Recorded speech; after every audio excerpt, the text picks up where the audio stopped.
A warm welcome from GYBN Europe and happy World Wildlife Day. Today we will be telling you about 3 important species and why we as the youth think you should care about them.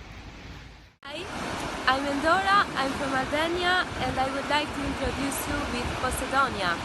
Posidonia is an endemic species of the Mediterranean and it's one of the most widespread seagrass species in these waters. More than half of the oxygen we breathe comes from the sea. Posidonia has been called the lungs of the Mediterranean because it is one of the most important sources of oxygen provided to coastal waters. Posidonia is considered to be an indicator species of the overall quality of coastal waters since it is very sensitive to pollution and can only grow in clean, unpolluted waters.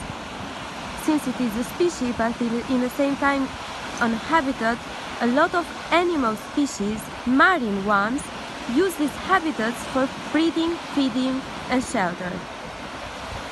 But Posidonia is declining in many parts of the Mediterranean because of pollution, coastal development, fishing activities and the mooring of ships. But the next time you are swimming in a sea, if a Posidonia leaves touch your legs, please don't be panicked, just appreciate it.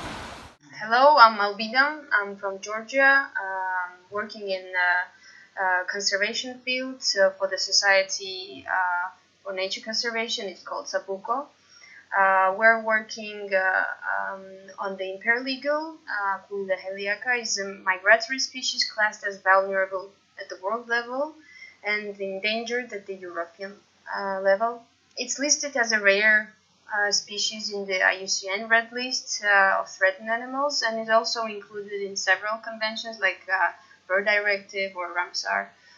Due to the size and power of the eagle, as many of other eagles, they are ranked at the top of the food chain as alpha predators, and currently it's threatened by poaching. Hey guys, Antoine from France, live from the snowy Finland. Today I want to talk to you about the sphagnum mosses. So sphagnum mosses are hundreds of species, but basically they are the elementary brick forming peatlands, which is a kind of ecosystems that is well represented in many European countries. And peatlands are very important because they are offering a lot of services.